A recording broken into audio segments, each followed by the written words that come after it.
சென்னை மத்திய கைலாஷ் சந்திப்பில் போக்குவரத்து நெரிசலை குறைக்கும் விதமாக சிக்னலுக்கு விடை கொடுத்துவிட்டு யூ வடிவ போக்குவரத்து மாற்றம் செய்யப்பட்டிருக்கிறது. இதுகுறித்து கூடுதல் விவரங்களோடு இணைகிறார் எமது செய்தியாளர் சரவணன். வணக்கம் சரவணன், உங்களிடம் இருக்கும் தகவல்களை சொல்லுங்க. சென்னையில் போக்குவரத்து நெரிசல் ஏற்படக்கூடிய சந்திப்புகள்ல முக்கியமான ஒரு இடம் மத்திய கைலாஷ் சந்திப்பு. இது OMR சாலை மற்றும் சர்தார் பட்டேல் சாலை, இந்த இரண்டு சாலைகளுடைய சந்திக்கக்கூடிய ஒரு பகுதி.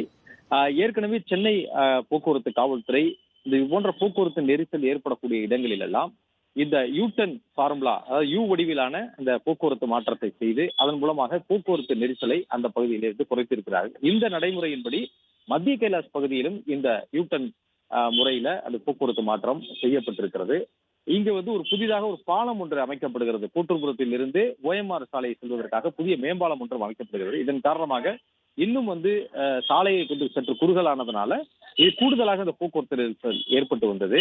இதன் காரணமாக அடையாறில் இருந்து சைதாப்பேட்டை, கோட்டூர்புரம், கிண்டி நோக்கி செல்லக்கூடிய அந்த வாகனங்கள் எல்லாமே OMR சாலையில இடதுபுறமாக திரும்பி 300 மீட்டர் தொலைவில் ஒரு யூட்டன் இருக்கிறது. அந்த யூட்டனை அவர்கள் பயன்படுத்தி அவர்கள் மீண்டும் சர்தார் பட்டேல் சாலையை சென்றடையலாம் என்று அறிவுறுத்தப்பட்டிருக்கிறது.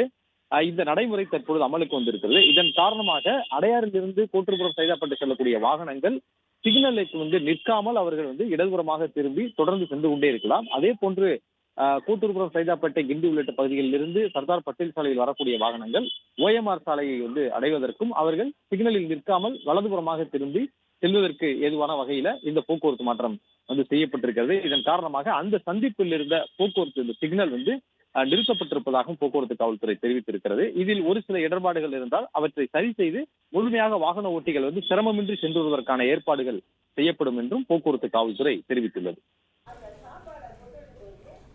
நன்றி சரவணன், உங்க தகவல்களுக்கு.